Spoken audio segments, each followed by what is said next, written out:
안녕하세요. 결혼한 지 1년 조금 넘은 30대 중반의 여성입니다.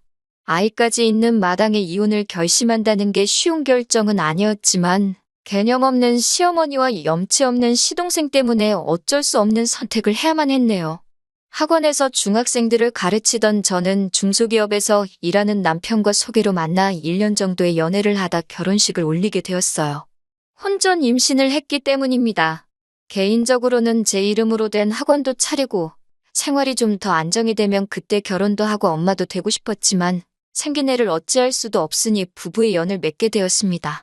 배가 불러오기 전에 웨딩드레스를 입고 싶었기 때문에 결혼 준비는 빠르게 진행되었습니다. 스드메라든가 식장 같은 것들은 쉽게 결정이 되었지만 문제는 신혼집이었습니다. 갑작스러운 저희의 결혼은 양가에 모두 예상하지 못했던 큰 지출이었기 때문이에요. 그래도 친정에서 5천을, 시댁에서는 3천의 혼수를 해주시겠다 하셨습니다. 거기에 그동안 직장 생활을 하면서 각자 모아둔 돈의 대출금까지 합치니 방 2개짜리의 작은 아파트 전세를 들어갈 수 있었기에 어느 정도 구색은 갖출 수 있었습니다. 하지만 결혼식을 올린 직후부터 시어머니는 결혼 전과는 완전 다른 사람처럼 행동하셨어요. 사소한 것 하나하나 다 말하자면 끝이 없을 것 같아서 결정적으로 제가 이혼을 결심하게 된 몇 가지 이야기만 해드릴게요.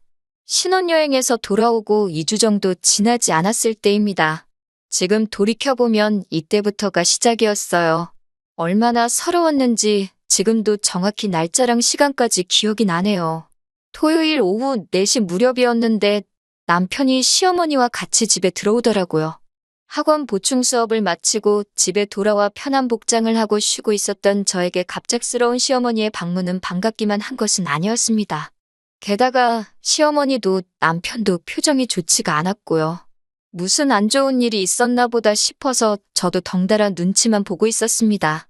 커피라도 한 잔 타드릴 거냐고 여쭤보니 이 시간에 커피 먹고 밤새 뜬 눈으로 있으라는 거냐며 짜증스럽게 대답을 하시길래 그냥 물 한 잔 드렸습니다.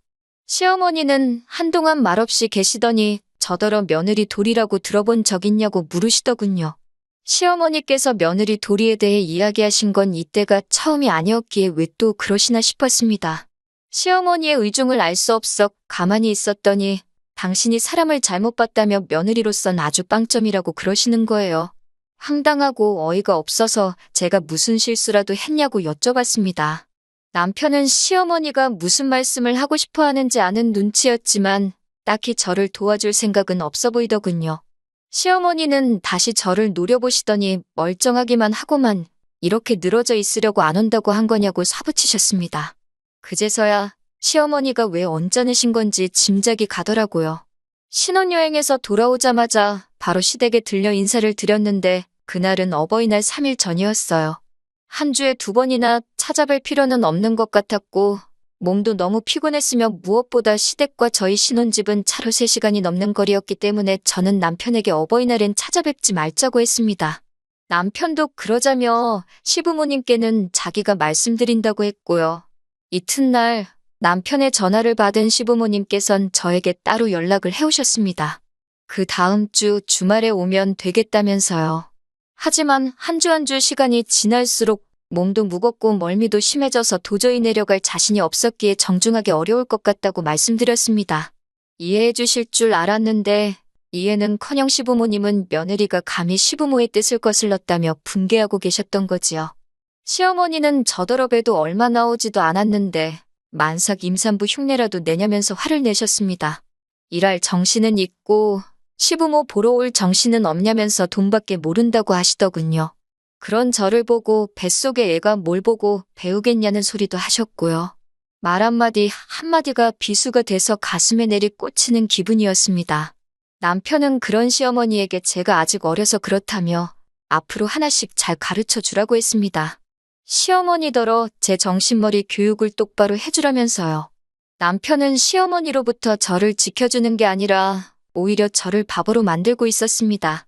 모멸감을 느꼈고 자존심이 상했어요.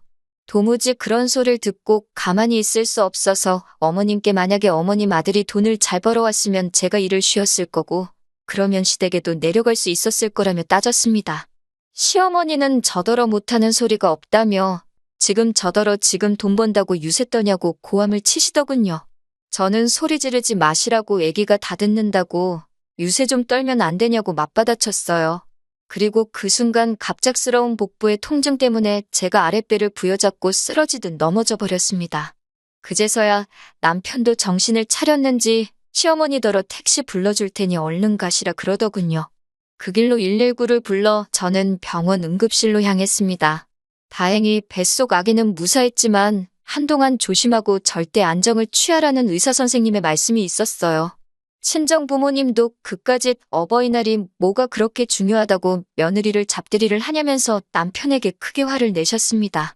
어버이날이 며느리보다 뱃속에 있는 손주보다 더 중요하시냐면서 지금이라도 당장 시부모님을 만나서 한번 물어봐야겠다는 친정 부모님을 말리느라 아주 진땀을 뺐습니다. 그 이후로 출산까지 시댁과는 담을 쌓고 지내게 되었습니다. 시어머니도 하마터면 손주한테 무슨 일이라도 생길 뻔했다는 소식을 들으시고는 아차 싶으셨는지 그 이후로는 남편을 통해서 조심스럽게 제가 어떻게 지내는지만 물어보시는 눈치였고요. 하지만 출산 후 얼마 지나지 않아 또 다시 사건이 터졌습니다. 남편에게는 7살 아래의 남동생이 있는데 늦둥이라는 이유 하나만으로 온 가족이 오냐오냐 우쭈쭈 대접을 받으면서 자랐다고 들었어요. 그런데 그 시동생이 갑자기 잘 다니던 대학을 때려치고는 의대에 가겠다더군요. 시동생이 공부를 잘하긴 했지만 의대라니 뜬금없다 싶었습니다. 제 알바가 아니긴 했지만 시댁이 시동생의 수험생활과 학비를 지원해줄 만한 경제력이 있는지도 의문스러웠고요. 그 소식을 듣고 며칠 뒤 시어머니께서 모처럼 전화를 걸어오셨습니다.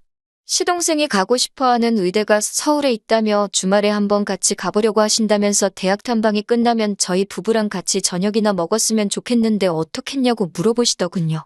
아기 때문에 나가기가 그래서 그럼 집으로 오시라고 했습니다.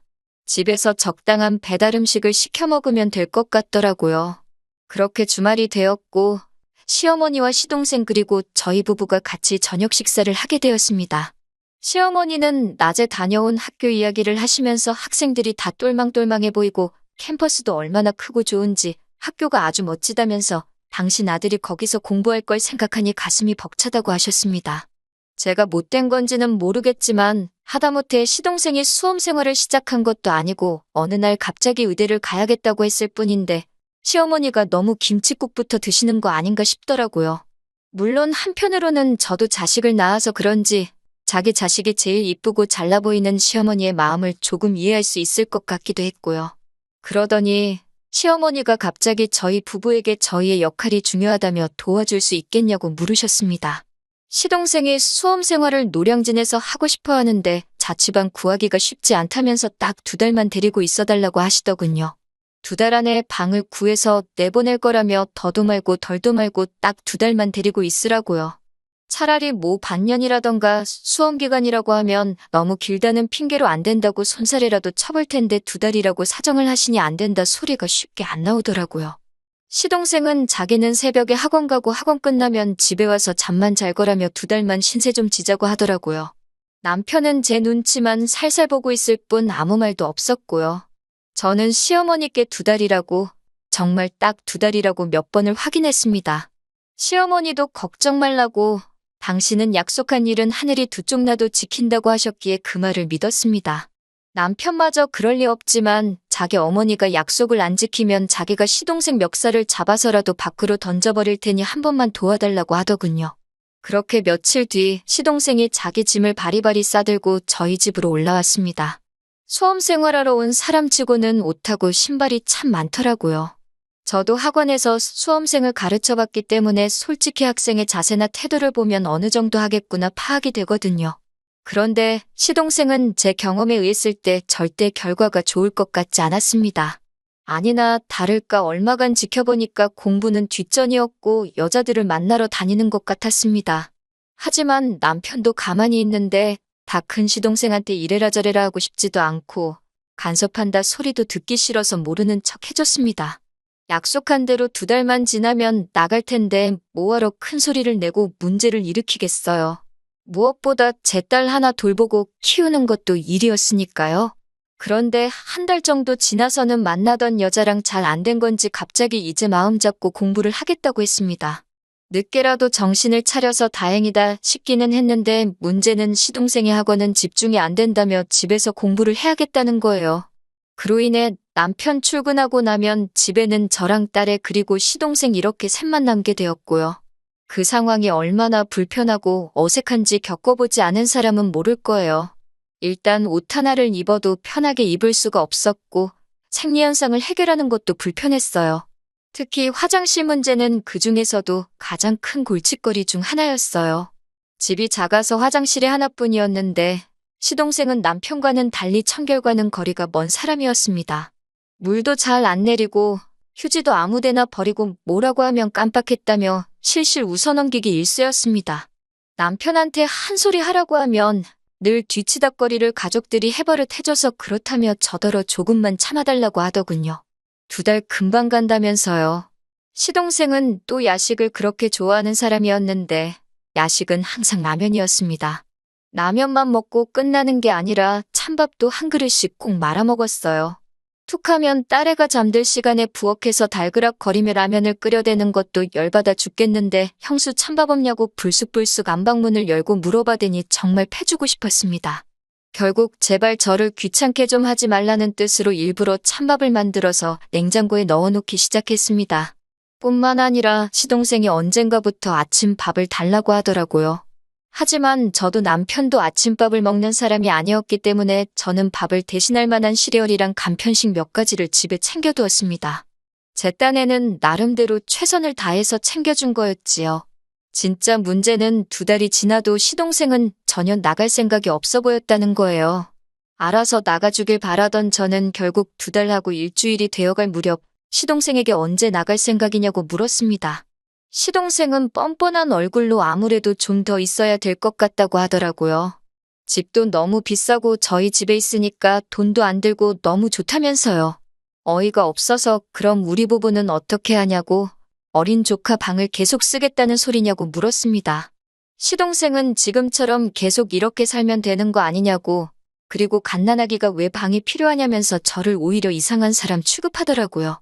저는 결국 시어머니께 전화를 드렸습니다. 약속하신 2달이 지났는데 시동생이 나갈 생각이 전혀 없어 보이니 데리고 가셨으면 좋겠다고요. 그러자 시어머니는 저더러 전화 한번 잘했다면서 내가 그렇게 잘 부탁한다고 너한테 몇 번을 말했는데 어떻게 우리 늦둥이한테 그럴 수가 있냐면서 악을 쓰시더군요.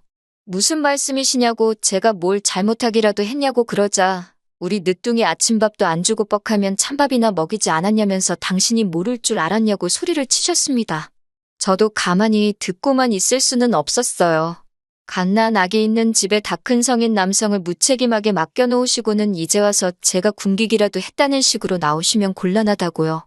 시어머니는 듣기 싫다면서 제가 하도 눈치를 줘서 시동생이 공부에도 집중을 할 수 없었다고 의대시험에 합격을 못할지도 모르겠다고 그랬다며 당신 아들이 의사가 못 되면 그건 다 제 탓이라고 했습니다.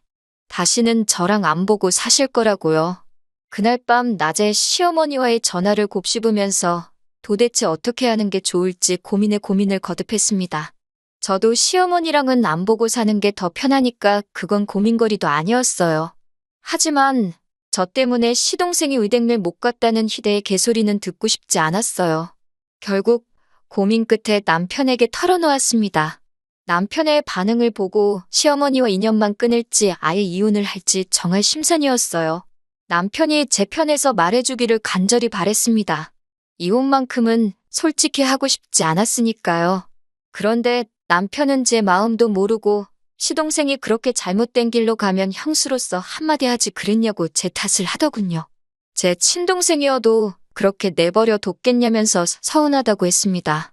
밥도 진수성찬을 차려달라는 것도 아니고 따뜻한 밥에 따뜻한 국 한 그릇이면 뚝딱 먹을 앤데 그걸 찬 우유에 시리얼만 주고 그랬으니 애가 얼마나 서러웠겠냐고요. 저도 정말 화가 나서 남편에게 내가 집에서 놀았냐고 따졌습니다. 어디서 거지보다도 더러운 인간을 집안에 밀어넣어 놓고는 그 수발 안 들어줬다고 내 탓을 하냐고요. 저는 이제 더 이상 이야기할 가치도 없다고 갈라서자고 했습니다. 그러자 남편은 그럼 애는 어쩔 거냐고 애는 못 준다고 그러더군요. 애를 인질로 저를 잡을 셈이었던 것 같은데 전 솔직히 애를 줘도 상관없다고 생각했어요. 요즘 같은 세상에 딸하고 제가 지금 헤어진다고 영원히 못 만날 것도 아니다 싶었습니다. 남편은 자기 예상과 달리 제가 세게 나가니까 매우 당황한 눈치였어요. 갑자기 당당하던 기세가 한풀 꺾여서는 아무래도 막둥이라서 똥오줌 분간을 못해서 그러니까 저더러 좀만 참으랍니다.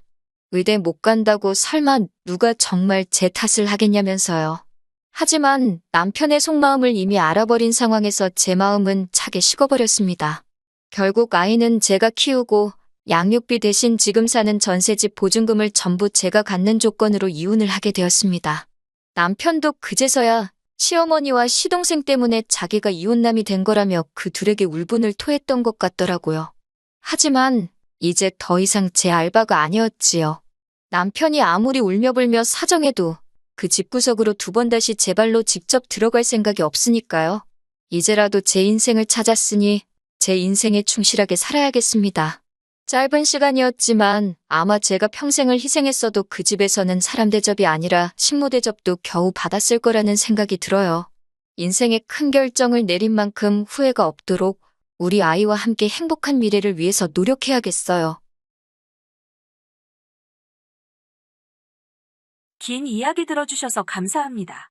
오늘의 사연은 여기까지입니다.